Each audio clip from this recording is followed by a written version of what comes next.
This video talks about the structure of the cell membrane. But before we look at the structure of the cell membrane, let's learn about the molecule that makes up the cell membrane.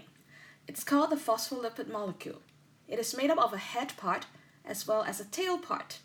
The head part contains a phosphate group and hence the name phospholipid, while the tail is made up of fatty acid, so lipid.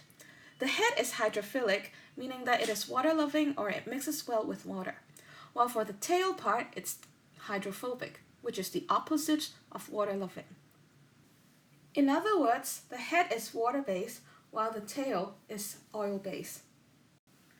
Now let's take a look at what the cell membrane looks like. So this is a cell, and let's say we can magnify the cell membrane many times to the molecular level. This is what you will see. Now just now we said that phospholipid makes up the cell membrane, so here we have two layers of phospholipid with the heads facing the inside as well as the outside of the cell. Because we have two layers, we call this the phospholipid bilayer. Among the phospholipid bilayer, you can find proteins in the cell membrane.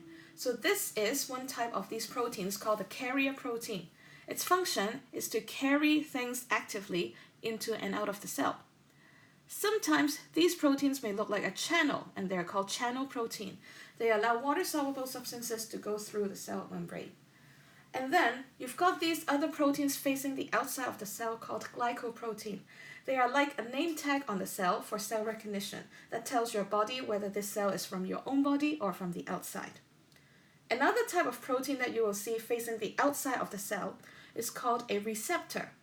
So the receptor faces the outside of the cell as well, and its function is to receive chemicals from the outside of the cell. Now this is important because it allows different cells to communicate with each other using these messenger chemicals. For example, when one part of your body wants to tell another cell to do something, then they will send these chemical messengers to get the job done. Now, another type of protein that you can find on the cell membrane, they would be enzymes. So enzymes, as you have learned before, they cause chemical reactions to happen. So I just want you to note here that enzymes can be found on the surface of the cell membrane. It doesn't have to be secreted into a certain space. So before we move on, here is what the cell would look like if all the molecules on the cell membrane will be drawn out. So here are a few things you need to know about the cell membrane. Actually, nobody has ever seen the cell membrane in this structure, but with experiments, scientists have come up with this model. It's called the fluid mosaic model. It's called fluid because the phospholipid molecules can move laterally and flip. Basically, it's always moving. This makes the cell membrane flexible. It's called mosaic because you can take a look at all the proteins here. The proteins are interspersed among the phospholipid, causing it to look somewhat like a mosaic pattern. The proteins being interspersed here is good for the cell membrane because it gives strength to the cell membrane. Now, in terms of membrane transport, here is what you need to know.